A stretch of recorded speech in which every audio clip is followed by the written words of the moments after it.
Hey, Mike. Hi, Jimmy. Hey, Nick. Mike. And the hairdo, Mike, is getting a little. We are live. I need to address that. All right, I think we're going to get started, everyone. I'm going to call to order tonight's meeting of the Finance Committee. It's Monday, July 27th, 2020. I'm Laura McNally. I'm the Fifth Ward City Council person and chairwoman. So I'm going to do the chairperson's roll call for everyone here today. Besides myself, we have Rick Deek, Jennifer Ozinger, Jimmy Hughes, Jean Leeson, Anita Davis, Basha Adamzak, Beverly Hosey, Chief Finley, Chuck Shasho, Dawn Turnage, Demaine Kitchen,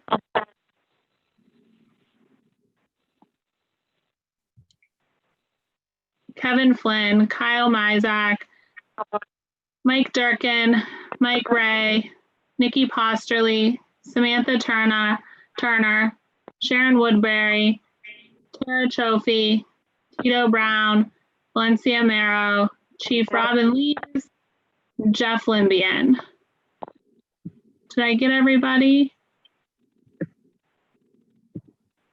I think I skipped actually Harry Johnson and Julius Oliver. I think that's it. All right. We'll move down to pending legislation under our ordinances here. We'll get started under ordinance number 1. Are there any questions for Kyle around this one?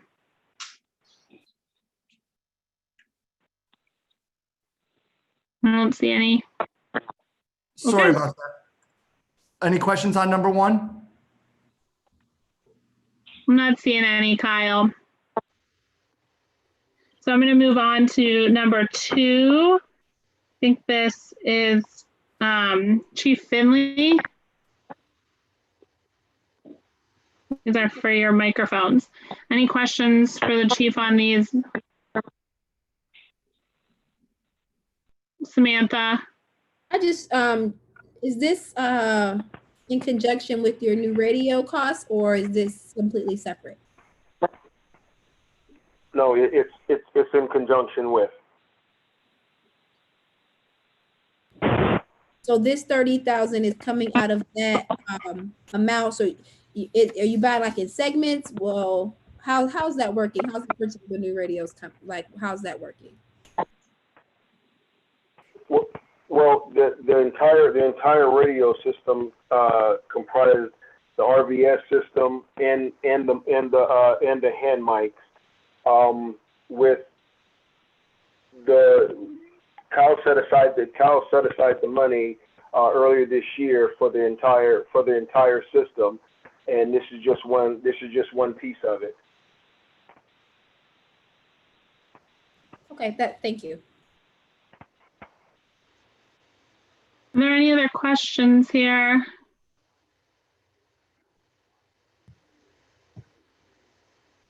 Okay, I'm going to move on then to item number 3.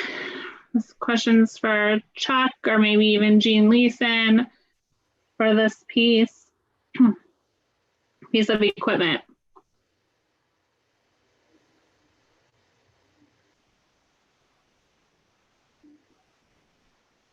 Samantha. I guess this question would maybe for Chuck. Can you just explain to us how often this piece of equipment is used? It says that it was last replaced in 2003, so it lasted quite a long time. But can you explain what's the use of this? Through the chair. Go ahead, Chuck. Sure, absolutely, Councilwoman. This piece of equipment is from 2003. We don't buy these often. Obviously, it's the largest piece of equipment in the wastewater fleet. It's also the workhorse. It's the one that they take out every day. It's the one that has a vacuum on it to clean out catch basins, and it also has a high-powered jet to clean sewers. So it kind of sometimes it's utilized at the same time. This is the main piece, one of the pieces of equipment that we use every day at wastewater. and the other one is from 2003, so it's got some significant age to it, needs to be replaced. This is Mary Tarrantine again. Any other questions? Chuck, we don't have a backup for this one either, right? Like this is our only one.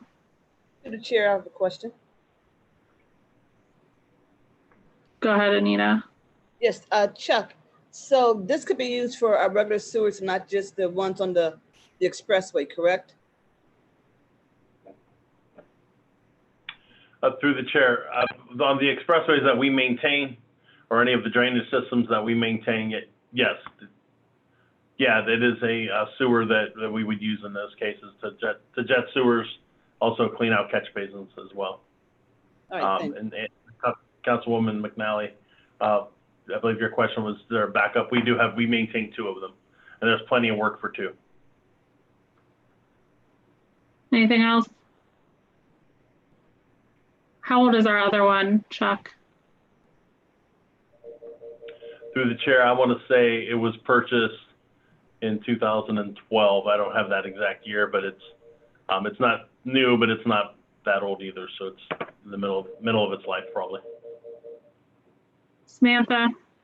That was my first part. The second part is the one from 2003. I know it says that you have maintenance and upkeep. Will you be able to still utilize that, or are you gonna is it being I don't want to say junk, for lack of a better term, will it go away? If it's through the chair. Go ahead, Chuck. If it's okay, I'm gonna defer to Gene Leeson on that. See if he can clarify that. Sure, Jean. Do you know what you're gonna be doing with this piece? You could unmute yourself.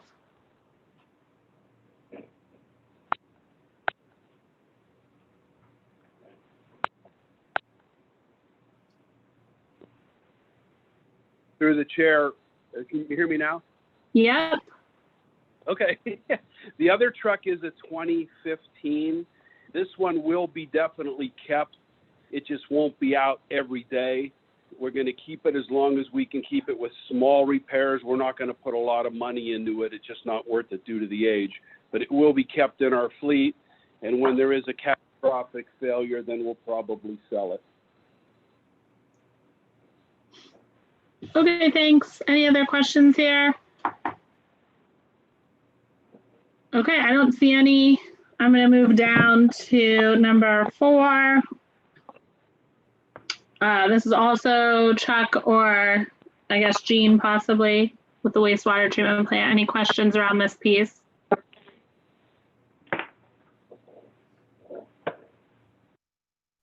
I don't see any, so I'm going to keep going. Item number 5. I think this would normally be Kevin, but I think he's not here today. So is there maybe somebody else can field the questions? I can address it for you, Lauren. Okay, Kyle. Any questions for Kyle around the repairs that are needing done here? Anita? Yes, through the chair. Kyle, this is not, this was an unexpected expense, not part of the replacement of the elevator? Through the chair, Kevin Flynn is here. Oh, Kevin, I'm sorry. Thanks, Kevin. Kevin's here. All right. Can you ask me that question again? I'm sorry, Anita. Yeah, what I was asking is this was not, this is an unexpected expense and not part of the planned expense that was part of the replacement of the elevator that's out right now? Through the chair, that is correct. The damage was discovered during the construction process. And to the chair, follow up? Go ahead. Okay. So the work can't proceed until this is done, is that it? I'm sorry, what was that? Can you repeat that? Oh, the work, it can't proceed on the elevator until this is done, everything's on hold? Through the chair, no. We are completed with the one elevator. We're about 4 or 5 weeks out with completion of the second elevator. It's just that with all the money we've invested into that control room on the roof, we want to put a new roof on it as well. And there was no sense in putting the roof on when the brick wall around it was damaged. So unfortunately, weather was penetrating that wall, and with that $1 million investment in those elevators, we want to make sure that we're not wasting that investment. Okay, thank you. Samantha? So I just have a quick question. Was the control room included like in the initial walkthrough? Did they say they would have to utilize the control room, or was this just now like discovered? I didn't get that part. Through the chair, it's my understanding once the initial equipment was removed, and also we had to bring more equipment in. So in that process, that's when I do believe the damage was discovered. It was something that you couldn't see prior to getting that old equipment out. Okay, thank you. Sure. Anything else here? Okay. I'm going to go down to number 6. Kevin can probably answer these questions too, perhaps. Anything for this piece? Actually, I can answer these questions. Oh, okay. Samantha? Yes, thank you, through the chair. So this is was this, scheduled to be repaired? Have we been doing maintenance and upkeep? Maybe it is, Kevin, but did it just come out of left field? What's the maintenance plan on our HVAC? Through the chair. Yeah, through the chair. Oh. Kevin, do you want to take a stab, and then Rick, you could fill in maybe? Sure. I'm not even familiar with what this is. I believe this is in the IT room. Yes. Okay. So we'll just talk to Rick then. Go ahead, Rick. Yeah, thank you. Yeah, we have preventive maintenance 3 times every quarter, come out and maintain the air handler in the IT room. So this particular unit's been in production since 1984, and it's lasted us well over 35 years. So over the past year, we've had issues and parts have become obsolete. So it's time to replace it. Mike. Rick, and I would probably think we're going to be upgrading to something more efficient and more suited for the kinds of servers we're operating today. We were operating mainframes back then, which were a lot hotter. We had to do a lot more cooling in that room. I've been in that room before, and it was, that was pretty outdated, that technology. So this will probably be a good upgrade and more cost economical to operate, I would think, as well. You're correct. It is. It's we currently have a Liebert unit in the room. It's a 10-ton unit. We're actually going to get another Liebert unit. Those are the Cadillac in the IT world as far as for environmentals. It does humidity, heating and cooling. I actually priced a 5-ton unit. 5-ton unit doesn't have redundancy like the 10-ton unit, and it really wasn't that much more expensive to go with the 10-ton unit. But yes, you're correct. Anita. Yes, through the chair. So Rick, this is a air conditioner dehumidifier system. It is. Moisture out the air. Yes. And the smaller system, how much would that have cost? Well, first off, the smaller system wouldn't have redundancy with 2 compressors, but I believe it was $8,000 to $10,000 cheaper. But but it wouldn't have the redundancy needed for that room. Okay. And the system that we have now, no parts of it can be utilized somewhere else? No, this, like I said, this has been around since '84. Actually, a lot of the parts in this are obsolete. We can't even get sensors for the humidity control anymore. So it's we've had great use. The city's had great use for 35 years with this. So it was a great investment for that time. So my hope is this lasts another 35 years. So. Kyle, was this part of his original budget? I'm kind of guessing not when we passed the budget earlier this year. Through the chair, no, this was not part of the budget. This will be, as you can see by the legislation, this will be shared across all the major funds. Rick, I don't know if he explained to you, but Rick has had to go into the office at midnight 4 times in the last month and a half, because what's happening is the alarm is going off and everything that runs the city, meaning utilities, safety forces, 911, fire, city hall, is all being controlled by that room. And I felt that given the urgency that we needed to do emergency legislation, because I realized that if we're unable to actually operate, we won't be able to make payroll. We won't be able to do a lot of things that we just take for granted. So that's why I had him put the legislation up. Yes, it is unforeseen. That's why you're seeing it as 2 vendors, because we're trying to work between them and make sure we get the best price. And unfortunately, I don't want to be in a situation in August that it goes down because of the temperatures. And I'm afraid that if this were to occur, we would not be doing our duty as making sure that we're are being conscientious of the fact that we would be out of business for a few weeks because of the system failure. And so I can't let that happen. And that's why I support that legislation. Any other questions? Okay, I'm going to continue down then. So item number 7 is another piece around the wastewater treatment plant. Any questions here, Samantha? Again, just this is another emergency piece. So just if Chuck will speak to the maintenance and upkeep and how we got here. Chuck. Yes, through the chair. It's not only, it's an emergency in the sense that the EPA requires us to have 2 chlorine evaporators. So one went down, and we need to replace it. It cannot be repaired. Maintenance-wise, I mean, it's in our standard maintenance schedule. It's just due for a replacement. Samantha.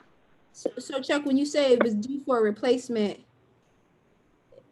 did you know it was due for a replacement last year, or knew that it was coming up so that we could plan for it, or did it just?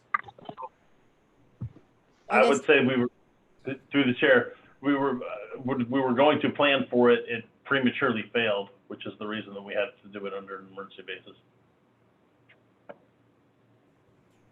Go ahead, Samantha.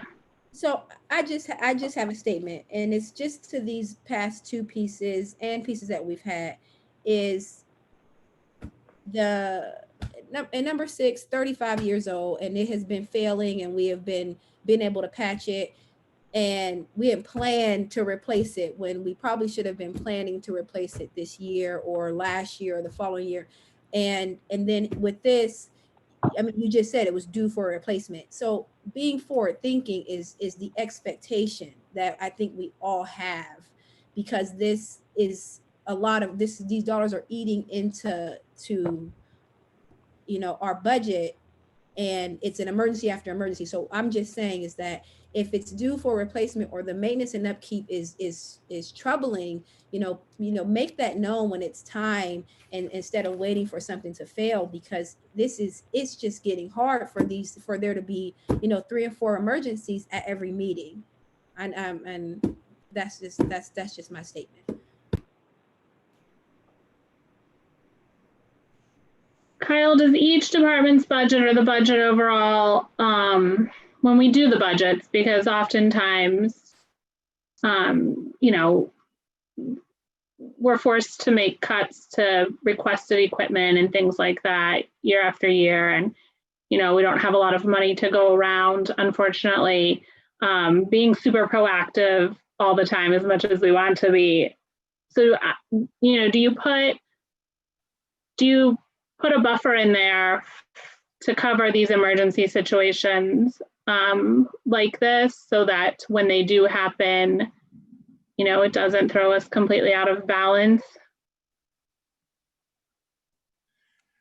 Through the chair, I think what you have to be conscientious of is that we operate in a structural deficit. So what that normally means is we look at total payroll and benefits first. Then we look at what is critical with regards to meeting the operations of each department. Yes, we do have some flexibility. Unfortunately, remember, we can only have flexibility in those funds that we budget for. So I can't create flexibility across all funds because we don't have the resources. So there are times, and that's where the reconciliation budget at the end of the year, if there's ways of freeing up money over the course of the year and we're able to document and target it, it is then set aside. And then under the reconciliation, I'm able to move through transfers. But unfortunately, sometimes we are caught where there isn't enough within the appropriations that council has approved.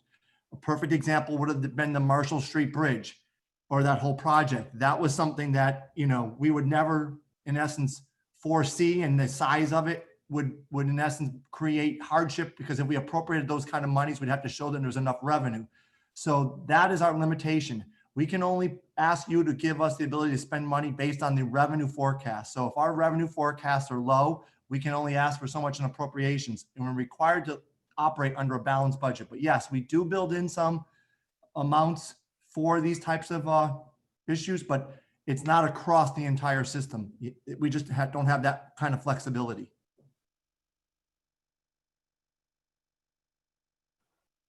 Thanks, Kyle. Julius? I just want to kind of speak to Samantha's point a little bit, by way of just some military experience and being a car guy. So when in the military, we got this thing called preventative maintenance. So we go out and maintenance our equipment on a daily basis, and we pretty much know that, hey, this transmission is going to, need to be replaced pretty soon. Like, we can get by on it for a couple more months, but maybe next year we need to plan on replacing this transmission. So I think basically what she's calling for is in our preventative maintenance schedule, we budget into the next year what we feel like is going to be going, so it doesn't just catch us by surprise. I mean, that's kind of what you were saying, Samantha. I think, is it possible for us to do that within our departments? I mean, what I'm saying is, when it comes to Samantha. Thank you. I'm sorry, through the chair. So when it comes to a piece of equipment that's 35 years old, and you have maintenance after maintenance after maintenance after maintenance on it, at some point the person knows. And at some point, I mean, maybe that was 5 years ago, and we thought we can kind of get away with it a little bit more. It just it's just frustrating when you tell me you haven't put in the maintenance, and like Chuck, you simply said it needed to be replaced and it died prematurely. Well, how prematurely did it die? Did it die 6 months early, or did it die 3 months early? Because if it makes a difference. So clearly is just being proactive, looking at those maintenance schedules and having that hard conversation come January. We have a 35-year-old, heating and cooling unit inside of our computer room, and we are going to need to replace it this year. I'm going to wait till it dies, but I think we need to replace it this year, so that we can make that decision early on, instead of having to come back here to the table and cut through numerous departments in order to do it. And I understand what Cal is saying, where we plan for some of these, but we literally have constant emergencies. And I always ask the same question: invoices, preventative maintenance, what is that schedule looking like? Because at some point, someone saw that this needed to replace and didn't say anything. Or are you saying we don't have the money, so we're just going to wait until it dies and force the money? It's coming either way. We just have to be better prepared for these type of things. That's just a statement. It doesn't really need a response, but thank you, Julius. Are there any other questions on this particular wastewater treatment plant item number 7 here? Okay, I'm gonna move on then to number 8. Are there any questions around this for Mr. Durkin? Anita? You're muted. Yes, through the chair. Why are we asking to waive the formal bidding process? What's the reason for that? Kyle, through the chair. Go ahead, Mike. We don't really have the opportunity. It's the wording. I'll probably maybe put that in there. We only have 1 or 2 sites that we can actually even go to with regards to these dumping fees. So because they're just so far away, and so waiving the formal bidding process was just put in there because it was in the wording last time. It's not any emergency payment or anything like that. We just have to pay the bills, and it's coming due. So there's no real emergency to it other than the fact that the bills are due and we don't have enough money in there now to pay the rest of the bills for the rest of the year. So it's not like a contract renewal or anything. We're just trying to finish out the contract. Correct. The contract will the contract was voted on in January of 17 for 2 years and then automatically renewable for 2 more, which we kept it because the prices were roughly the same as when we started. However, they continue to go up every year. And I believe I sent that to council. They do continue to go up every year, and not by a lot, but they're going up by 25 cents here, and it is going to cost us more. So we will go out for some sort of a rebid or a reproposal with the company that we're using right now.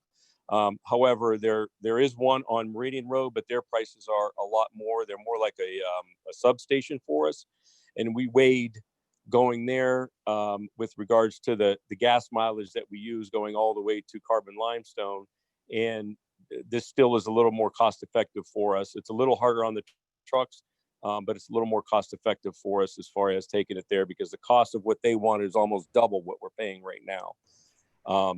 So we opted to keep it where we're at for right now. And in 2021, we will go out and request some proposals and some bids. Okay, thank you. And Kevin, I'm sorry, Mike. Yeah. Did the 700,000, it covers 2 different costs? One is our demo dumping cost and one is our regular trash fee cost? No, it does cover some, but no, most of the cost is all going to be sanitation. I just put those in there so you would have an idea of what we are spending on each. The demolition dumping fees come out of the demolition fund. Okay. Samantha? Thank you. Through the chair, I have 2 questions. First is, how much have we spent to date? For sanitation, I want to say 300. I'll get it for you. 349,000, I believe. We're halfway through the year, so that's why you're asking to take Yeah, it. 349,277.55. Okay, and then I'm sorry, I might have missed this part. You said that it only says emergency because that was in it last time it was submitted. Like it's just in there. No, the emergency is where what I did was, and it's basically just a small, not clerical, but bookkeeping on my part. We only did the preliminary budget and we never updated it with the full year's budget. So the 700,000 is what we actually would be spending on it for the whole year. So that's what I'm doing right now. It just brought to my attention because there was no money to pay the bills. So that's why I'm doing it now. I'm just late. It should have been done in March and I'm just doing it late. Okay, thank you. Any other questions on this piece? Okay, I'm going to move on. Number 9, Nikki, are you going to be covering this piece? Through the chair, Sharon's on the line. Okay, we'll direct our questions to Sharon. Does anybody have questions for her? Anita? Yes, to the chair, Sharon, they've already purchased the building, and they bring all their employees with them. And are they operational now, or if not right now, how soon will they be fully operational with all their? I think it was 57 full-time and 4 part-time. Through the chair, they have purchased the building. They are not operational at this time. And the number of employees that we expect to be relocated is 61, and the project will create 40 new jobs. Okay, through the chair, follow up. Go ahead. Sharon, once this passes, how soon would these abatements come into play? Immediately? Through the chair. No, the abatement doesn't go into effect until construction is complete. And then the auditor's office is a year behind. So they won't be assessing for 2020 taxes until 2021. So I anticipate, and it depends on the timing of when construction is done, but I anticipate that they should be receiving the benefit of the abatement in 2021. Another follow-up? Go ahead. So Sharon, they'll be operational with these 61 employees how soon?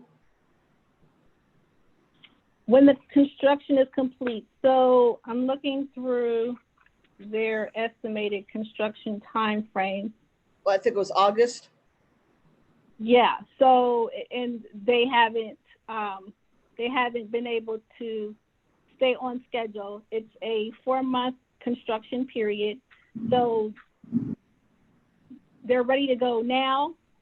4 months from now would take us into November. And so we would look to see those jobs starting around then. Okay, thank you. Samantha? Thank you, through the chair. So Sharon, if they start in November, and you can just kind of give me a timeline, at what point should they have fulfilled this their obligations when it comes to receiving the tax abatement? So this is structured over a 3-year period. The 61 they're going to relocate immediately. That's not going to be phased in. And then we're looking for 4 part-time hires to occur this year. In 2021, they'll be hiring 20 employees, and then in 2022, they'll hire a second round of employees of 20. So that would bring them to 40 at the year end of 2022. And thank you, and through the chair. And what happens if they don't meet those goals?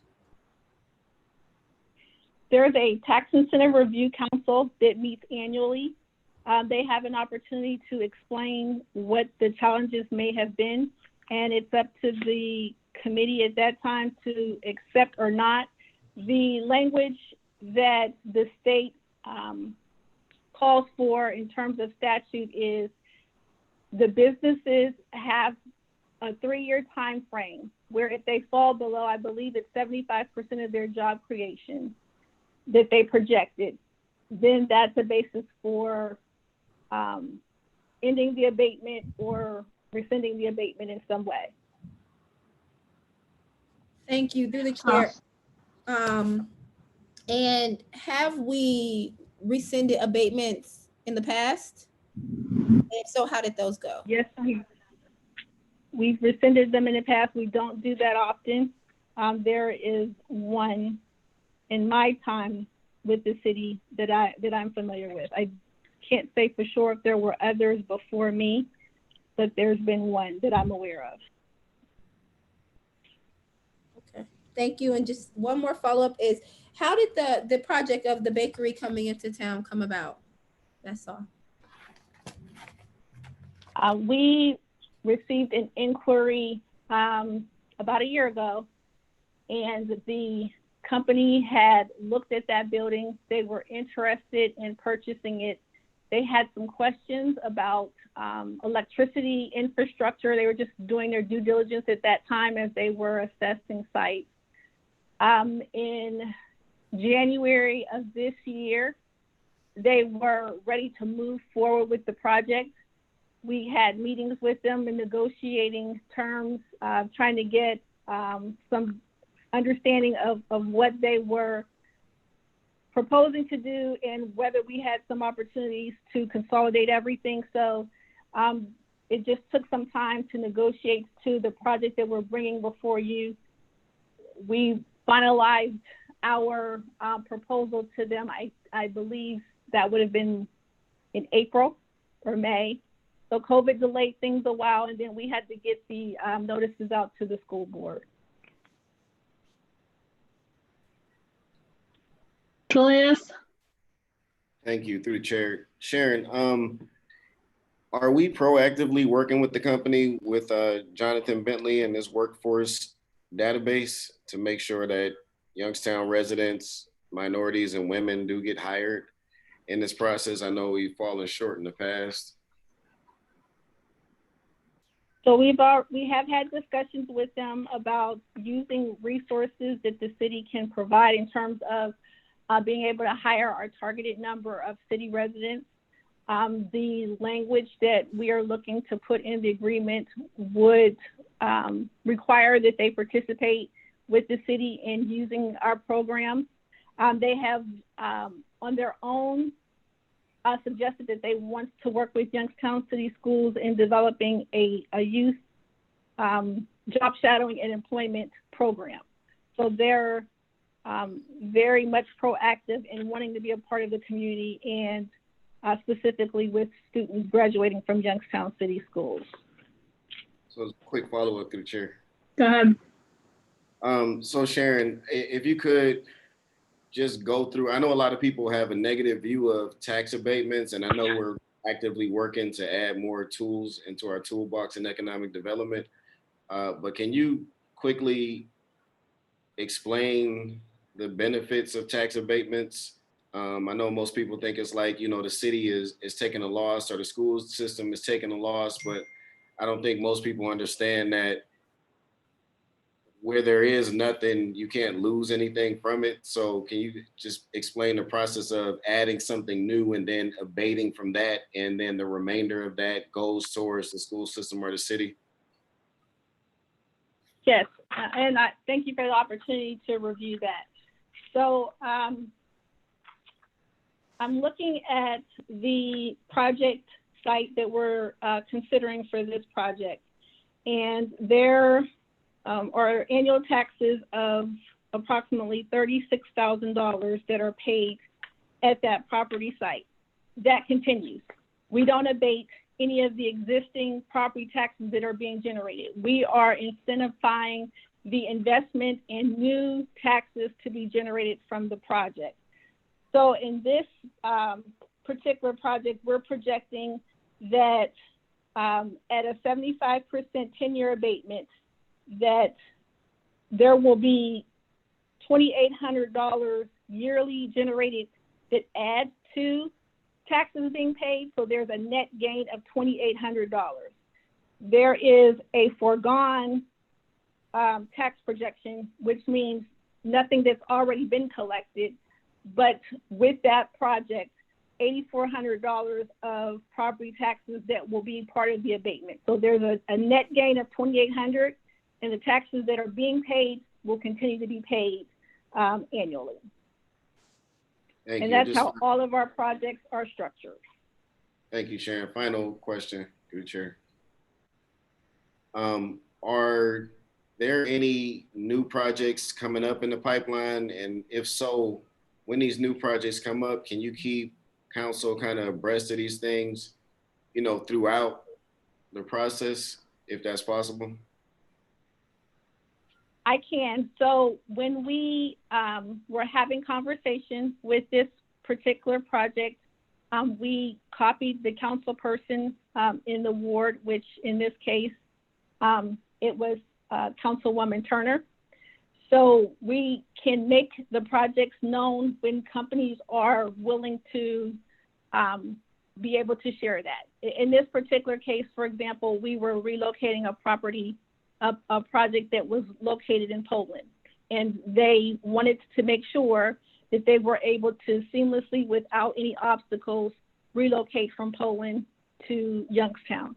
So there are some things that determine when we can start having public conversations, but I certainly will as there are projects that are developing, keep that particular council person in the loop and letting council know when we are anticipating that something's coming. Thank you. Anita? To the chair, Kyle, what's the projected income tax revenue that we'll get from this project?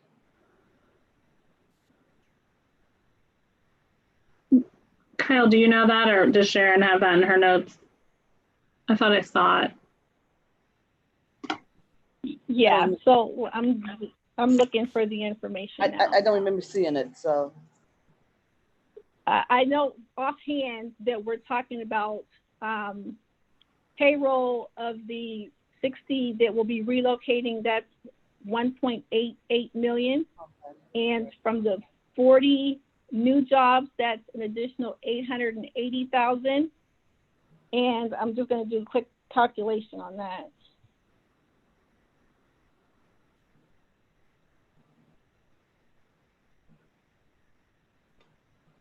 So that's $51,700 annually that we'll be getting from the relocating employees.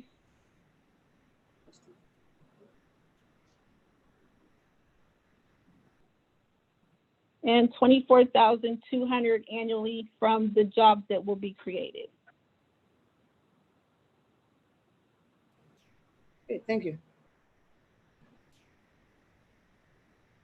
Any other questions on this project, Samantha? Thank you, through the chair. To Councilman Oliver, she did CC me, or actually forward me the information as it was going through the process. So thank you, Sharon, for that. What projects did you say were in the pipeline, or that you can talk about? I did not. We do have a project that I want to say it's in the $1.5 million range that we're having conversations about. They're wanting to expand, and they are asking for some accommodations and looking for room to expand. And they are now working with their financing to see what gaps they may have in accomplishing that project. And that's when we'll have a conversation about what the city can do to move the project along. Anything else? Okay, I'm gonna move on then. Thanks, Sharon. Item number 10. This is also economic development. Any questions around this? This is a grant, right? I do, through the chair. Go ahead, Anita. Yeah, through the chair. Hunter's not here. Maybe I don't know who can answer this. This money that they're asking us to accept, and on number 15, we'll be appropriating it as well. Are there any other ties in accepting this money? I mean, will there be another part to it where we'll be obligated to meet something else? Through the chair, no, there's no other obligations other than the budget. There's a payout on what this should be for.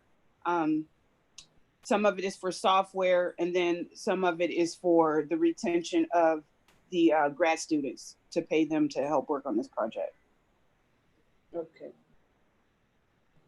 Julius.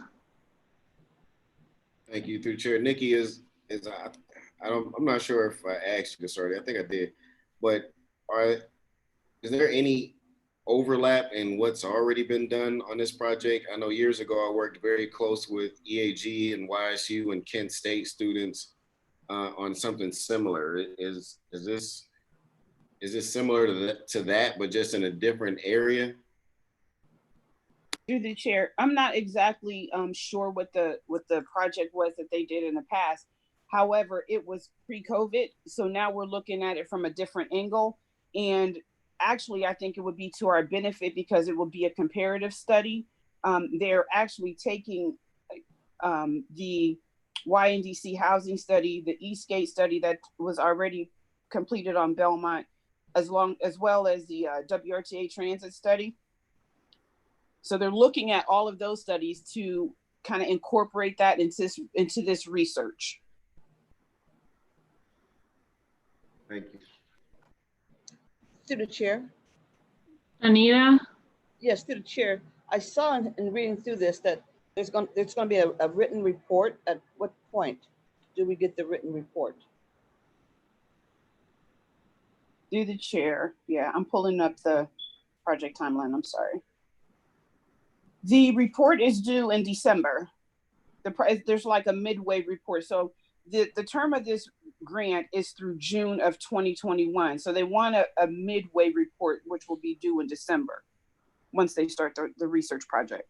And then the completed final report is due in May. Okay. Will the report have actionable steps for us to take, or is it just going to be a compilation of more research? Through the chair, it's actually an action. And what we're looking for is some scenarios in, what would, if we put residential housing on some parcels of land, what would the real estate revenue be? What job sites can go where, and what would the income tax revenue be? So we're looking at different scenarios that we can then choose from to see how we want to redevelop.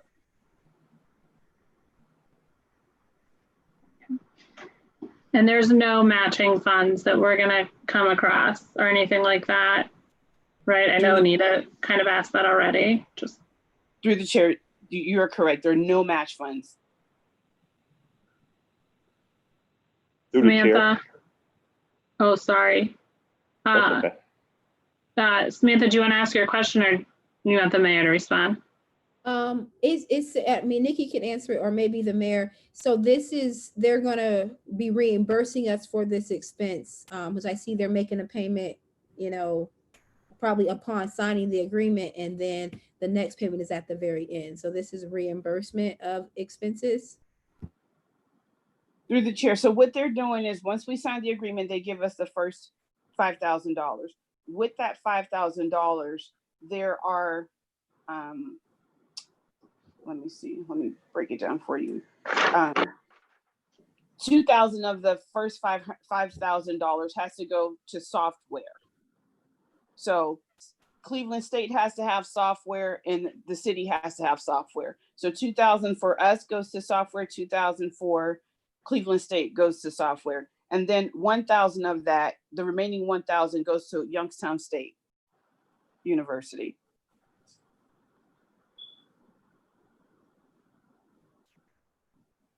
Mayor, did you want to say something? Madam Chairman, thank you so much. Just really wanted to add, this is all the things that we've been talking about. And it's great that we have Hunter Morrison on to help us find. There are people out there, if you're doing planning, they will help pay it. You can think about this. If this planning is planning our corridors, we've talked about all our main corridors, but it's the edge of your corridors where you can go about 3 or 4 streets out from your corridor, where you can plan your demo. You could talk about your business development during your corridors, what's vacant, what's in foreclosure. We're talking with the Mahoney County prosecutor about that. And also it gives you an opportunity to look at private investors who want to invest now that they see a plan. So this all rolls into that other piece that we've been talking about. The last piece, I think it's going to bode well for us now that we have this Lincoln Institutes here, but also when we talk about bringing our partners at the edge, other townships, other cities to the table, and we have one voice, one ask. So this is all about planning. Planning is all about phasing in, and this is just another phase that we have. So I'm looking forward to this for those who are going to touch award. If it doesn't touch award this time, there are other grants that we're seeking to try to make sure that all of our main corridors we're planning and we have somebody working on for you. Thank you. Samantha. Thank you, through the chair, and thank you, Mayor, for that. So I just want to, are we paying the students, or are we paying the university to pay them? That second 5 is coming after the work is done. So during that time, the publication, that we're expensing that here with us, and then they're going to reimburse the city. Is this how this is going to work? Through the chair, when we get the second $5,000, yes, we'll pay for the publication, and then we'll reimburse the research for the intern assistants and the technical assistants. So it completes the software consultation as well as the interns that'll be working on this project. Anita? To the chair, the software piece, who gets it? Is that going to be something that the city will be have its access, or is this software that's going to be sitting somewhere else? Excuse me. Through the chair, the software will be purchased through the grant. The city is getting software as well as Cleveland State. So it's software that both of us will be using, but we have to purchase it through this grant. So yes, the city will have access to this software. Thank you. Is the software a one-time purchase, or is it just like a 1-year subscription that we get to it? Or is it something that we can have for forever? Through the chair, it's a 1-year subscription. Anita? So what's the annual? I might have missed, excuse me, for the software? It's $2,000 for the city and $2,000 for Cleveland State. So it's $4,000 for the software. There's 2 software programs that we're getting out of this for 1 year. Well, to the chair, my last question. Go ahead, Anita. Okay. Will this be something that we as members of council be able to utilize as well? Or just our tech guys? Through the chair, it's right now the only person who can access the software is the consultant, which is the planning consultant, which is Hunter. He signed on as the lead planner on this project. So he can use the software and he can share any data from the software, but he's the only one that is signed on to be able to use the software. Through the chair. Mayor? I think if, just for council's clarification, when we have this software, we will use it to our benefit for all of us. And we must take advantage of it. So we're going to make sure that, once we get the software, we'll sit down with each individual council member and talk about your ward and see how this software can benefit your ward. So we're going to use it for us, but he can only access it. So it's going to be training, but it'll also be benefit for us to sit here and tell him what we need and let him plug that information in. I mean, for just an opinion, I don't know anything about the software, but for $2,000 seems reasonable to be able to extend that past a year if we find it useful and be able to keep that subscription and utilize it in the future. That doesn't seem like a high cost to me for a subscription for a software program. Good. Sorry, Mayor. Chair, I think that's what we're going to look at. We're going to look at it and see if this is beneficial for us. We all may look, all of us, and say, man, that's the best thing the best grant we've had so far. And we need to make sure if it's long term, because this is not just for this year. We're talking about 2020 and beyond. So we're going to see what works for us. And if this works for us, we all can come collectively together and say, this is what we're going to use in the future. Julius? You guys both kind of touched on my question. I was going to ask if this appears to be beneficial for the city. Basically, is there going to be an ask to come back before council to resubscribe, or are we going to go out for another grant for a new subscription for the same software, updated software? Through the chair. Go ahead, Mayor. Councilman, I'm not sure what it looks like, but I always realize that if you have a plan and you're planning, you can find planning grants. So our intention right now is to use it. And at the end of the day, we'll evaluate it as a collective body. Is this something we want to continue on? I imagine some of the planning that I've done in my history that once you get closer to the end, they'll say, if you want to continue on, this is for a year. What about a 3-year? What about a 5-year? So we'll have to do the evaluation, but we'll keep council engaged because this will include all of you at the end of the day. Thank you. Thank you.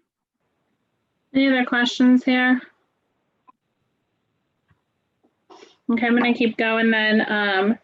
Number 11, I think this is a grant for the police department. Any questions here?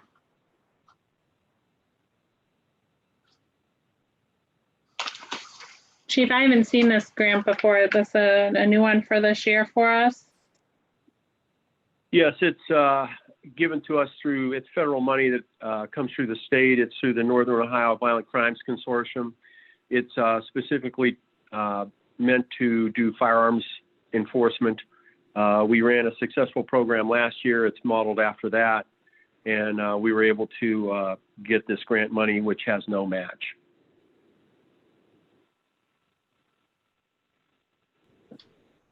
Samantha? Thank you through the chair. So Chief, can you explain to us the program, the successful program you had last year? It involved our federal and state partners to include ATF, the U.S. Attorney's Office, the Mahoning County Prosecutor's Office, and Adult Parole Authority. The strategies that were employed during this operation included saturation patrol, surveillance, undercover firearms and narcotics purchases, search and arrest warrants, APA offender home visits and searches, interviews, neighborhood patrols and contacts, as well as other enforcement operations.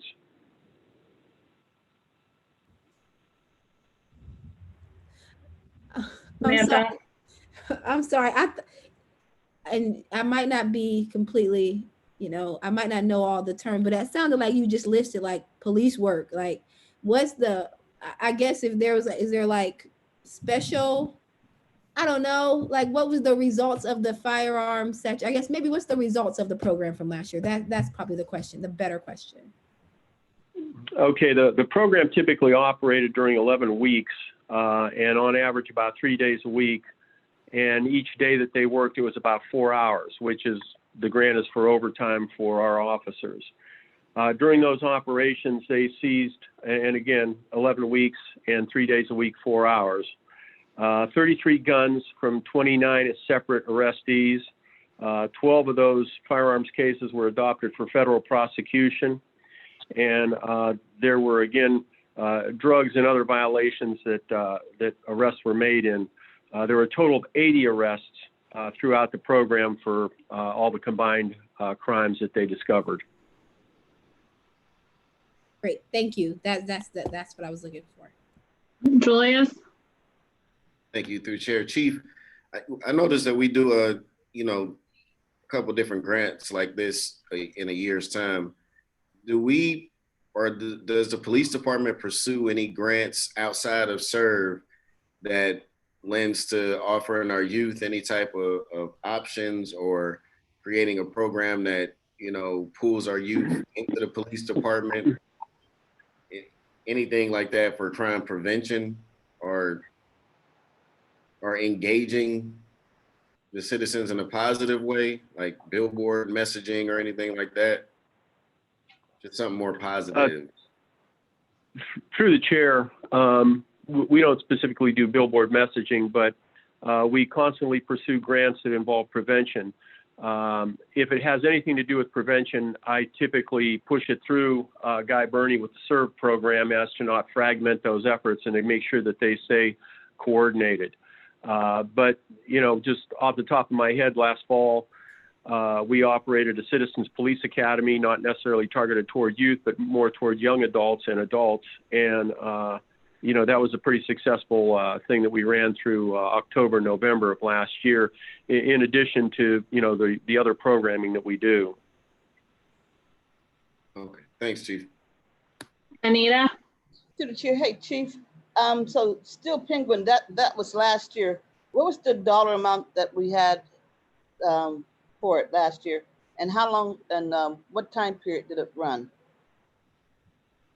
Through the chair, I can't tell you offhand. It was a lesser amount. We asked to increase the operation, and we were granted additional money, but I can't tell you what it was last year. I want to say it was probably about half of this. Do you know when it went? When it ran, the time period? Well, the time period for it was in the spring for the Steel Penguin. It was late winter, early spring, and then there was a follow-up program for 4 weeks in the fall that was called Operation Rookery, which, for those of you, it's new to my vocabulary, is actually a collection of penguins, kind of feeding off the original program. But it was a shorter program. It ran about 4 weeks, same kind of initiative. And again, it yielded positive results. So that's why we've been awarded the grant. Through the chair. Mayor. If I could just add, Chief, this was, we were selected among police departments across Ohio. It wasn't just, they just gave it to us. There was others who wanted this, and they just knew that we had been engaged with the state and with the governor's office to help with this. So we are looking at how do we continue to build those partnerships and relationships. If you hear the chief say that it's been increased, so they're looking at Youngstown and how successful we were. And success is not necessarily how many arrests, but we looked at our crime statistics from last year and how we were able to reduce those numbers. So COVID this year has kind of set us back. But Chief, talk a little bit about how your others across the state are trying to make sure that they grasp these dollars and we're able to receive these dollars here. Sure, Mayor. Through the chair, the grants are always competitive. And we're, of course, among the 7 largest cities in Ohio. And the participation with, again, state and federal authorities is always a key to ensuring that we'll at least have an opportunity. In fact, earlier this year, last winter, I was invited to Cleveland to meet with the United States AG Barr, and I was asked to talk about this program as a model and how well it worked here and the success that we had. So I kind of anticipated we would receive an award this year, again, given the success of the past and our ability to talk directly to some of the federal officials on this. Anita? Chief, Steel Penguin, is that our name? Is that the state name for this program, for this project?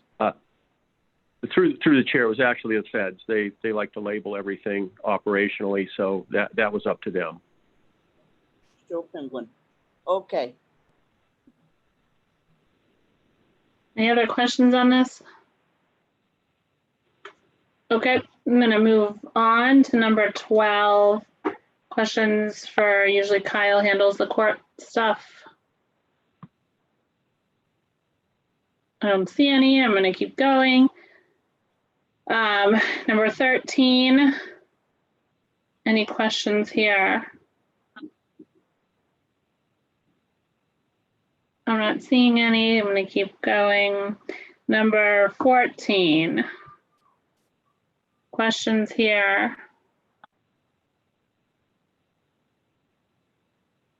Okay, number 15. I believe this one is just appropriating the $10,000 grant that we talked about on item number 10. Any further questions? All right. Number 16 is discretionary. Number 17 is discretionary. We're actually going to have to hold that one in committee for the law department. Number 18 is discretionary, 19 is discretionary, 20 is discretionary, 21, 22, 23, and 24 are all discretionary. Number 25, so we've got a 25 and 26, one accepting the YPRO fact finders report, and then one asking to reject the YPRO report. So maybe the law department, Limbian, or if Jeff's on, he can maybe go through this. Yes, through the chair. Council members, we sent both pieces of legislation up because we did not have the fact finders report in time for the legislative deadline. Since that time, the fact finders report came out, and we're asking the council to vote to reject that. So we would ask that you remove the approval legislation, and we'd also ask that you reject the fact finders report. Julius? I just remember the last time there was a fact finder report, it came to us kind of at the last minute where we just had to make a decision on the spot. Do we have time on this, or is this something we need to decide immediately? Through the chair, it is time sensitive. I believe we have about a week. It's unfortunate. We don't mean to put the council members in this position, but unfortunately, we were put in that position by the fact finder. It would certainly be acceptable to the law department to go into executive session if we would like to discuss the particulars. Anita? To the chair, yes, I would like to have us go into an executive session because I'm not comfortable voting on something that I haven't even seen yet. So Through the one chair, word we not- completely understand that.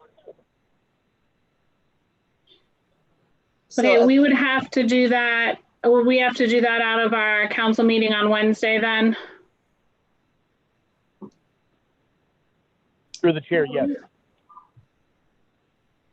Okay, then we'll just make that plan for this piece at that time. Anita? And to the chair, is it possible for us to get a copy of the paperwork that you would like us to vote upon? Absolutely. We'll get tomorrow morning, we'll get a copy of the fact finder's report and a synopsis. All right, thank you. Julius? Jeff, so we don't have any control over when we get these reports from the fact finders, because I think this was kind of like except the time was tighter last time, but we don't have any control over when this information needs to, be put in so it can be considered for council to vote on it. Through the chair, Councilman Oliver, no, unfortunately, we do not. The fact finders generally give us an approximate date of when he or she will have their work completed, but since they're completely beyond either party's control, they work at their own time schedule. Fortunately, this fact finder hit it either exactly on the day or maybe one day later, if memory serves me. And it's unfortunate that council is almost always put in a position where a rather quick turnaround time is required. So I can apologize, and I do apologize, but unfortunately it's completely beyond our control. So final follow-up. Go ahead, Julius. Through the chair. So this is obviously sensitive information. So it's not possible for items like this to go to committee before, or does it always have to be an executive session situation? It would have to be executive session. I'm sorry, through the chair, it would have to be executive session because if it were only in committee, it would be a public meeting and it would then divulge information in the middle of negotiations that would be strategic and frankly, to be blunt, we wouldn't want to blow our strategy publicly. Anita? To the chair, so this is the other reason for the executive session. This is a discussion about contractual items that we don't normally discuss in public. Correct? Jeff? Through the chair, correct. Correct, ma'am. Abasha? Thank you, through the chair. So question to Jeff, since this is something that has to go and be discussed in executive session, would we still be allowed to receive the information via email when that's open to a public records request? Through the chair, I'm mulling that over as I'm speaking, and I believe that it's still a document that would be considered for clients only. And I don't think that even it being an email would require us to divulge it publicly because it's still a private correspondence. But once again, I'm shooting from the hip, and I can verify that. But I will make sure that one way or another, all of the information gets into the hands of the council members as our clients. Thank you. Okay, we will move on then to number 27. Questions for Chuck, I'm guessing. Samantha? Anita had hers up first. I'll go after Anita. Oh, sorry, Anita. To the chair. Chuck, you know I'm gonna ask this question. We just passed a piece. Now you're coming back for an increase. Tell us why the increase. Sure, through the chair. Go ahead, Chuck. When we were in the design on this project, when the project was first conceptualized years ago, we applied for a grant. We were putting together a concept of a project in conjunction with YSU and Eastgate and so forth. And when we got into the actual construction design work of it, there were some railroad issues on Mahoning Avenue that required us to kind of change the alignment a little bit. And there were some utility poles that needed to be relocated that we just, quite frankly, didn't have the time to wait for. So what we did is we moved the trail out into the roadway. That caused a lot more concrete work. The construction costs went up. Really, with COVID going on and everything, wasn't really sure where this bid was going to come in because of just the market on construction has kind of been up and down, and it's been a little bit unpredictable.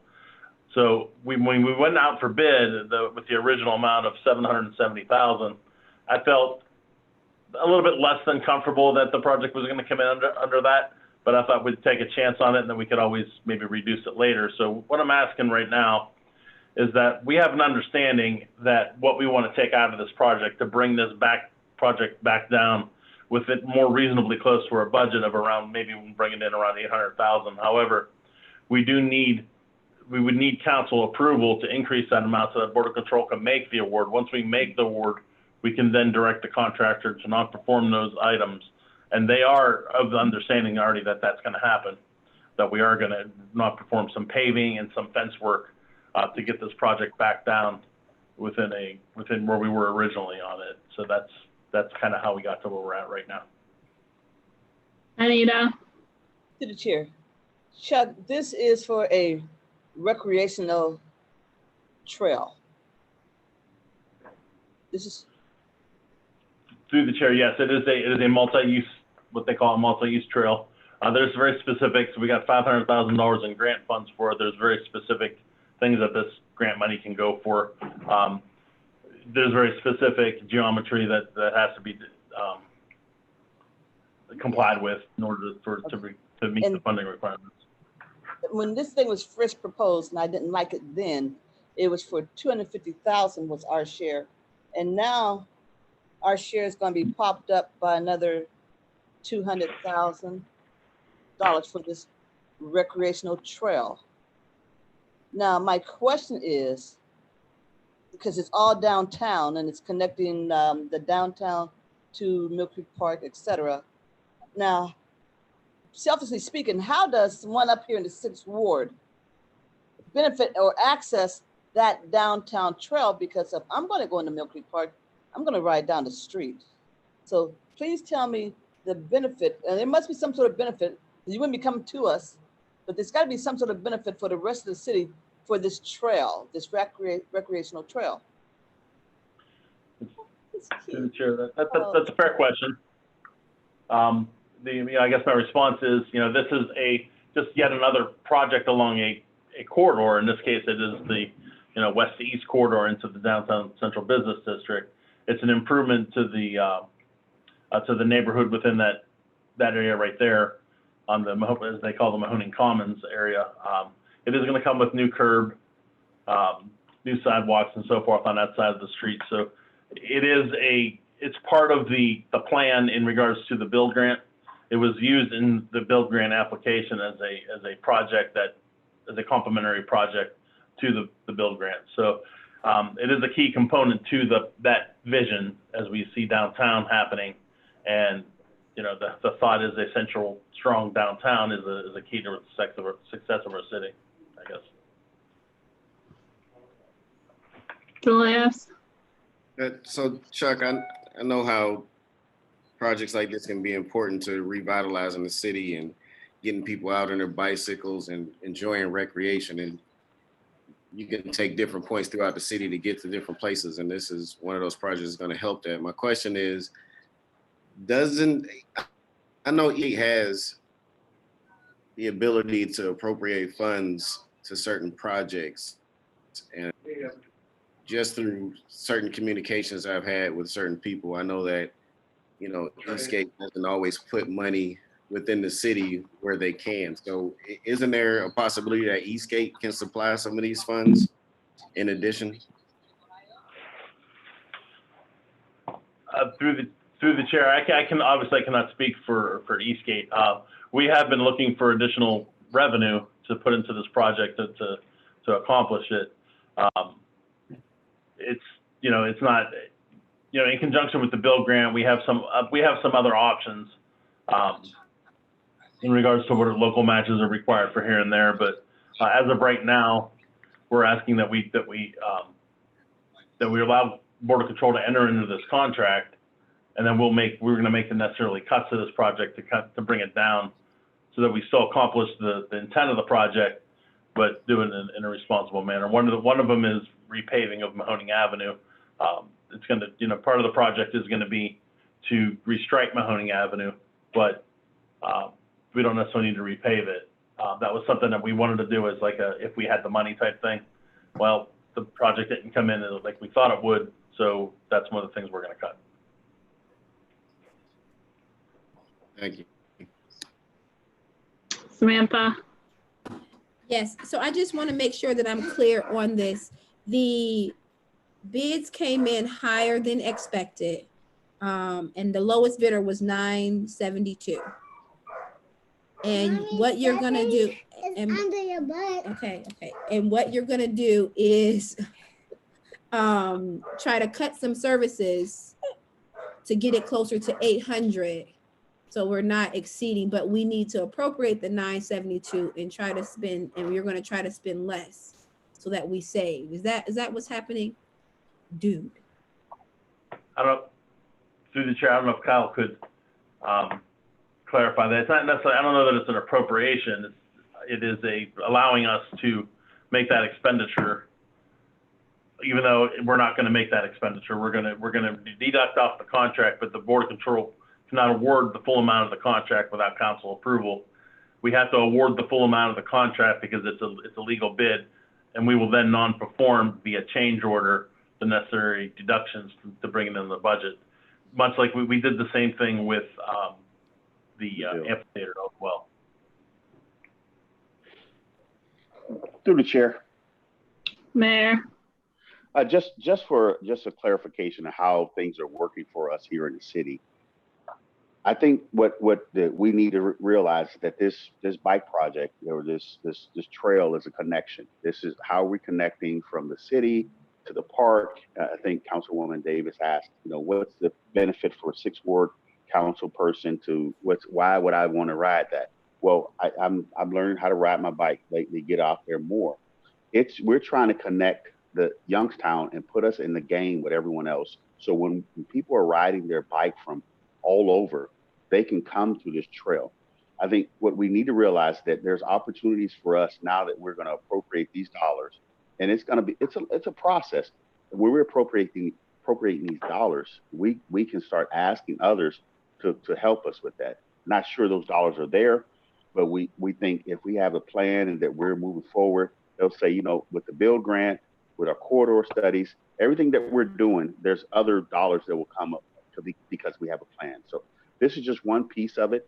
And you always talk about your legislation. It'll talk about what we cannot, exceed that.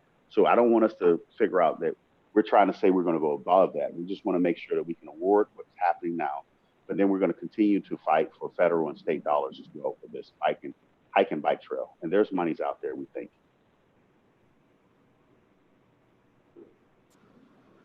Julius? Yeah, I just want everybody to understand that these trails basically go all over the county. I mean, they straight across 2 counties. Why not connect through Youngstown? I know I've been on bike rides recently, going all through Mill Creek Park, all through downtown Youngstown, all throughout the city. And one of the things they do on these bike routes is stop at local businesses, have coffee, have something to eat, and then jump back on the bikes. The issue is that when you're riding these bikes on the regular city streets, there are no lanes bicycles like you see in the cities like Cleveland and Toledo.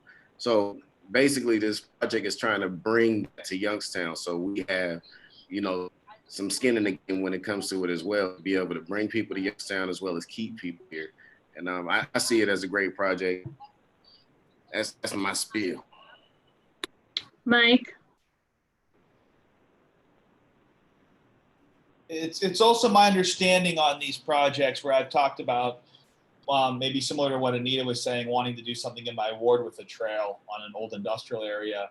And these are crucial because the money becomes available when you're linking to another portion, as Councilman Oliver said. So being able to tap into that network, this is an important artery for us to be able then to go from other places to that and reach all the way out throughout the city, hopefully. So I think it's crucial that will open us up for being part of that whole network.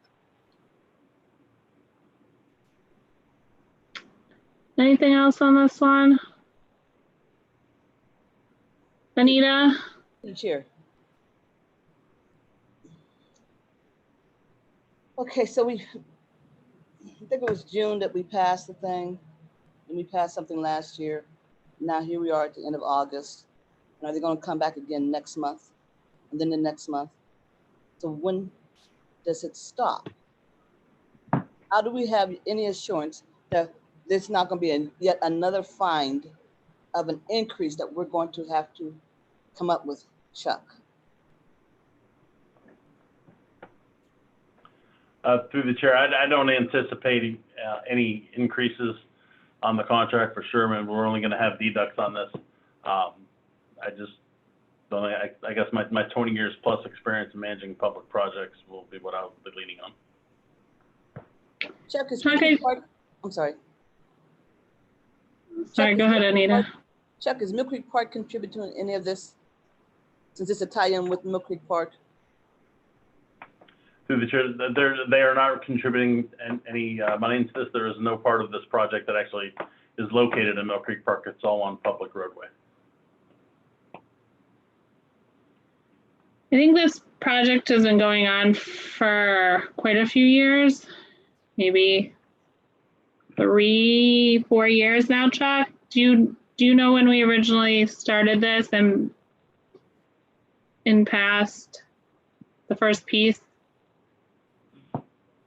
Through the chair, as far as council goes, I don't know when the first piece was passed. I know we applied for the grant sometime in probably 2016 or so, 2016, 2017, right about the same time when we started really gearing up for the Tiger Build grant, as they were kind of applied for at the same time. Of course, this is just on the state level, this grant.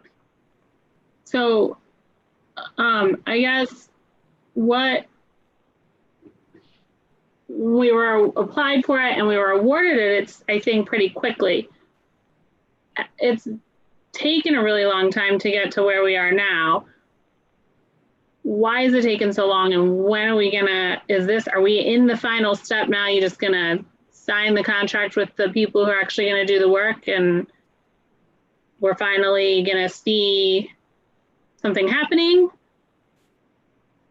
Through the chair, yes, the project was bid. The bids were open. Murphy & Gaffney Excavating is the low bidder. So yeah, we're ready to go. As soon as Board of Control, we get an award, we're ready to start construction. The design process took about a year to a year and a half. That's how we ended up where we're at today. We waited for some of that grant money to become available to pay for the design because we didn't want to have to pay for all of the costs directly out of pocket initially. Okay, and so then we weren't anticipating increased costs, and maybe we didn't think about looking elsewhere for additional grant money to help assist in this, but are we going to be doing that, kind of going off of what the mayor just said, to help? Would we rather go and do that and try to do the project as you originally wanted to and not peel back layers and then it's not full? Or through the chair, Through the chair, another fair question. I mean, regardless of what we do in revenue, the revenue end of this really doesn't have anything to do with the expenditure end, because regardless of whether if someone gave us an extra $400,000 to do this project, the bottom line is council still has to authorize Board of Control to increase the amount of the contract on this in order so Board of Control can enter into the bid. So even if we were to find the extra revenue to even fully fund the project, we still have to take this step to allow the award to go forward. So we could still work on finding more money, or more grant money during this process. And then when it's completed, we could theoretically even look at perhaps some private sponsorships for portions of the roadway. Give it some naming rights to a portion of it or something like that and try to recoup some money. Absolutely, through the chair. Absolutely, that is always a possibility. You know, we'll leave no stone unturned, and you know, if we do get money that even comes in after the construction has started, it's still there to use as a resource. But again, we can't make those expenditures until council authorizes us to move forward with this amount. But we have some time as they get through some of the preliminary work to decide to pull the trigger on that paving if we want to do it and some of the other stuff. But you know, we're gonna bring it in as close as we can to our available dollars, regardless of what council authorizes. Just because you authorize 960 doesn't necessarily mean that we're going to spend that. You know, we're still going to be mindful and try to bring this project in around 8, unless for some reason we get some resources that pop up. But the good news is that the work that we're trying to remove from the project is something that we can always add back in later. You know, even if the project's completed, we can still go back and do that work later. Okay. Anita? To the chair, Chuck, what's driving the extra $202,000? What is it that's costing more that was not already there when we voted for this back on June the 3rd? Through the chair, initially we were going to put the bike trail off of the road completely. The problem with that is there was a significant amount of utility poles that we would have had to have relocated, and as well as that, there's a railroad underpass that kind of constricts Mahoning Avenue down. That is something that we just can't control. We're not going to move a railroad bridge. So what we decided to do, the best option was to actually just move the trail out into the road, avoid the utility poles completely, and then line it up with the alignment underneath the railroad tracks.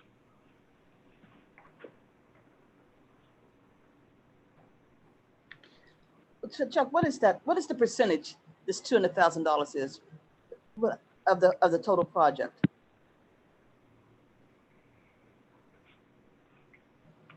Or Cal, when you math whizzes, because I'm like 200,000. Yeah, what's the percentage increase? Is that increase?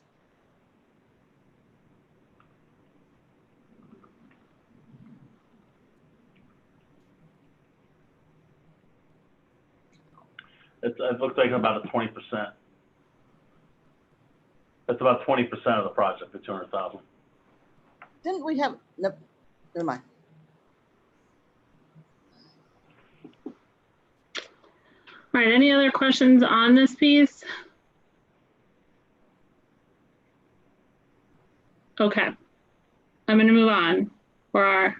Okay to move on. All right, our last item here is number 28. Any questions here? Okay. That is all of our legislation. I have our last item on our agenda, miscellaneous. I have a note here that it's the citywide events funds. A conversation about that. Kyle.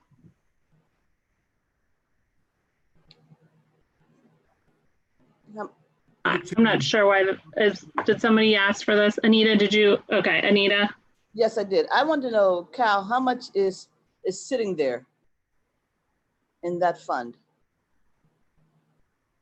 Through the chair, Kyle, through the chair, we are transferring monies every single month per what was passed by council on the budget to accommodate what was going to be expended out of that fund. Through the 6 months of this year, those transfers have occurred. And right now, I believe, because I don't have any of the documentation in front of me, that we have in essence put into that fund nearly half of what was requested to be appropriated. We will most likely in the reconciliation budget, because none of these projects are being, I'm sorry, not projects, none of these events are occurring. We will most likely request that we return that money back to the general fund so that we can use those funds to close the budget gap that is occurring. But as of today, I don't believe I've made any expenditures out of that fund other than soft close purchase orders, which we used last year's resources because these were purchase orders that were paid in the beginning of the new calendar year. So I believe that if you were to look at that budget, and I had the numbers in front of me, nearly half of what was going to be expended is in that fund as available operating cash. But what was the dollar amount? I believe we appropriated $114,000.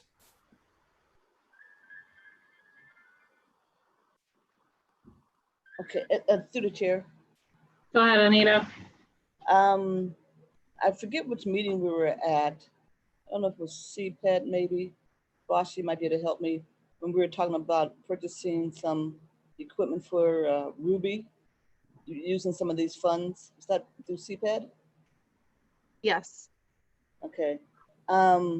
So before, you know, and I like to see us take a look at this and find some, and possibly utilize some of these funds for a Ruby, because Ruby is something that goes right into our neighborhoods. And there's equipment that we could probably purchase for Ruby that would help our block watches once we're out of this COVID crisis. That's Through my the chair. Mayor, Just a direct response. We've looked at some of those funds as it relates to COVID, you know, and when we're out of COVID, I don't know what time frame that's going to happen. It's a good idea. I would love for council to come back where we can talk about when we get on the other side of COVID, whether it's 2021 or 2022, that we have more infrastructure that can help the neighborhoods. I don't want us to sidetrack. There may be other things in the neighborhood that we want to deal with as well. So I'd like to have us really talk about, we've been doing some visioning and planning for the neighborhoods as it relates to COVID, the health, the eviction. That's going to be a big piece for us. I'd like to really talk about what that looks like with the landlord registration. So if you're talking COVID, you know, because we're not spending those dollars, I like to really all talk about what we like to do with those dollars. Ruby's is a great, but I want to make sure that we're not just, you know, sidetracking what's going to happen as a result of COVID. So Councilwoman Davis, I'd love to sit down with council and talk about what's that going to look like in our neighborhood as COVID is happening, as it's unraveling. Not sure what they're doing at the federal level. Once we figure out what they're doing at the federal level, it will help give us a better outlook. But it's a good idea what you're having for us to, you know, acquire another a Ruby for the neighborhood. So we're going to focus on the neighborhood, but I don't want Ruby to be the only thing we're going to focus on. We've been talking from the administrative side as to what we're going to do in those neighborhoods when COVID is still happening in these communities. So I like council to think about what committees that's going to be under, where we can sit down and talk about, you know what, we didn't know about rental registration, we didn't know about evictions. What's that going to look like when people are still either moving or staying in their homes? So let's figure out what committee that comes under, Councilwoman Davis. Julius. I think the mayor kind of went over it. I stole your thunder through the chair. I'm sorry, through the chair. And that's okay. Anita, did you had your hand up again? I understand what the mayor's saying, but also I heard Kyle when Kyle said he was gonna make the grab to help balance the budget. And I wouldn't like to see us spending automatically taking that money and utilizing it. And then, let me rephrase that. I don't want to see us doing any additional expenditures and then have to use those funds to balance this stuff, to balance it at the end. Through the chair. Okay. Go ahead. Mayor. Councilwoman Davis, in direct response, I think you raise a valid point. I think as we look from the administrative side, we look at what's COVID related, and some of the things you're saying, we're not trying to balance the budget because the money's there. I hear what you're saying, like don't spend it because it's there and not get a benefit from it. We want to benefit on the other side of this. So before we do so, now that you've raised that question, let's have the sit down. Let's have a talk with council and look at your priorities in your ward. But you also need to look at the health and the benefits of COVID that's going to happen in your ward and what's going to benefit first. And Ruby may be the issue because we want to remove some things in those neighborhoods. We want to talk about street lighting. There's quite a few things we start mapping out. So we like to sit down and have that conversation. So great point. Sounds good. I love to sit down and talk with you. Okay.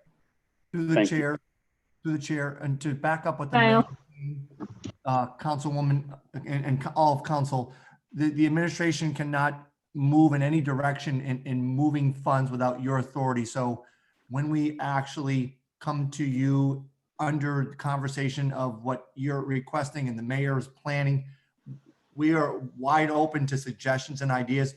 We are just going to bring to you a model of what we think we need to do to close that budget gap. We're going to educate you and ask you for permission, but ultimately you have the decision making in your how those funds get used.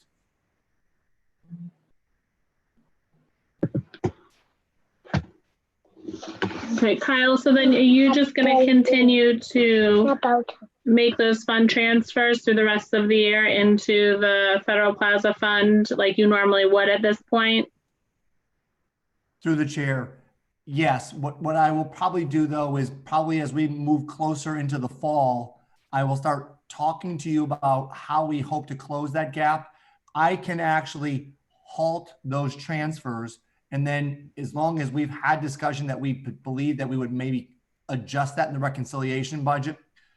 But unless we have those conversations, yes, I will continue making those transfers because that's what council appropriated.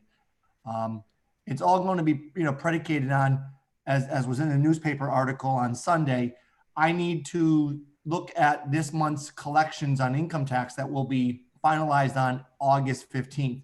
If we see stabilization in our withholding for our large employers, that will give me some confidence in establishing that I can probably estimate what our year-end variance will be against our budget forecast, because as long as we have no additional increase in issues with COVID-19, I believe our workforce has stabilized if the data supports that. And if we start to see any improvements, it's going to get healthier. So I believe I will be able to determine what our total loss by year end would be, and then how we will come to you and tell you that we're going to close that gap. If we are able to close that gap without having to utilize all of our resources, I think the administration, along with the mayor's plan, we will lay out for you where we believe there could be some excess capacity if it exists. And we will work with you to come up with a way of potentially utilizing those to assist those areas in the community. Basha. Thank you through the chair. Understanding that it is priority to make sure that we close the budget gap, I would like to state to Councilman Davis's comment, which she made. I think it is too important to use some of that funding if we're able to do so, to purchase some of that equipment that was discussed at the CPED meeting for the equipment for Ruby. It was just a few to several $1,000s. And I think it's great when we're able to benefit the whole city as she mentioned, with just some of her concerns regarding the extra $200,000+ that's being put to the bike trail, I think an investment of whether it's $10,000 to $20,000 for something that could be utilized citywide is important. So I would have to concur and agree with Councilwoman Davis. Through the chair. Mayor. Just one point I want to make, that I think as we're talking about those things that are out there, we got the federal dollars. I think we're going to really sit down with council and look at the visioning and planning that we're trying to figure out through this process. We're not trying to spend that money. We're trying to figure out what's going to benefit us on all the wards throughout the city. And if Ruby's got equipment, the one thing that we've talked about is how do we beautify our exit ramps, our on and off ramps. We've talked about Burke, about what that looks like. I mean, there's equipment that we can use there for him to cut, to actually to do some weed and spraying when people come in and out of the community. So I think it's a beneficial piece. I think if you're talking about a Ruby, but also let's talk about equipment that we can use when people come in the city. Like, wow, that looks, they're doing their due diligence. So think about that on your on and off ramps in your community. What's that look like? And if we had somebody who could cut those ramps around those railings, I look at it and I drive the ward and I drive the city, and I think, you know, if we could make it look more presentable, that's another option. So not just a Ruby, but some equipment that can help us during this time frame. So let's have that conversation. Anita? I do want to have that conversation, and I also want to just emphasize that if we can come up with $200,000, $202,000 to expand this, to do this bike trail, then we have to be able to come up with some money to help with a Ruby or anything similar that would go into all of our neighborhoods. We can't say we can come up with 200,000, but we can't come up with 10,000 or 5,000.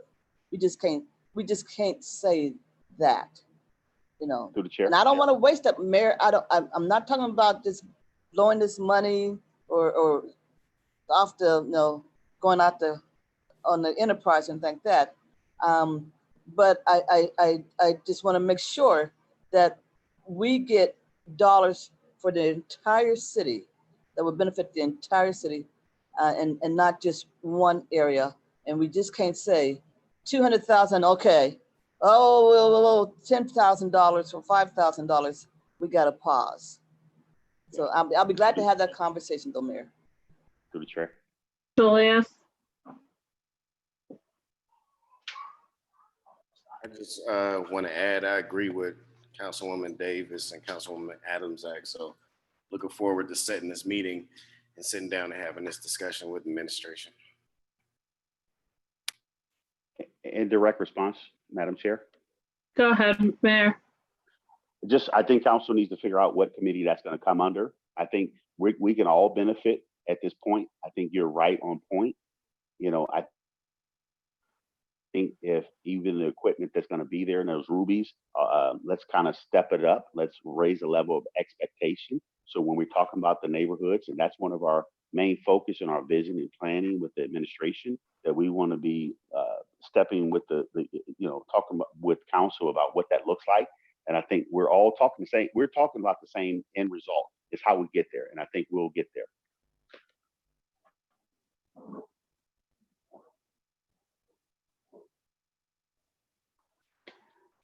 Okay, I don't see anything else on this piece. Last call for comments here.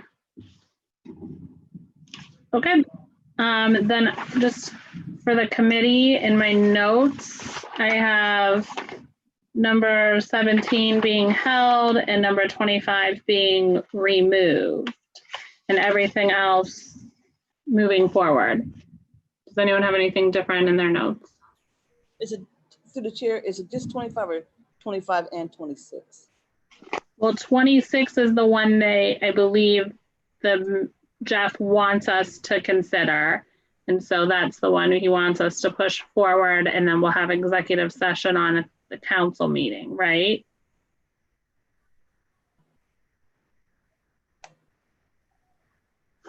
Jeff, you want us to push forward the rejection. Through the chair, yes, ma'am. Basha? Thank you, through the chair. So number 25 is being removed, or it's going forward to be defeated? If we can. Oh, through the chair. Go ahead, Jeff. I was going to I suggest maybe it not be removed in case you don't agree with the law department's position. Okay, so we'll push both forward, and then we'll just vote one yes and one no after our executive session meeting. Through the chair, thank you. Okay. Then I can take a motion. Thank you. Basha. Through the chair, I would like to make a motion to forward ordinances 1 through 16, 18 through 28 to the council floor for consideration of passage. To the chair, I'll second that. Okay. If our clerks are good, I will take a motion to adjourn. Motion to adjourn? Second. Okay, we are adjourned at 6:15, and I'll turn everything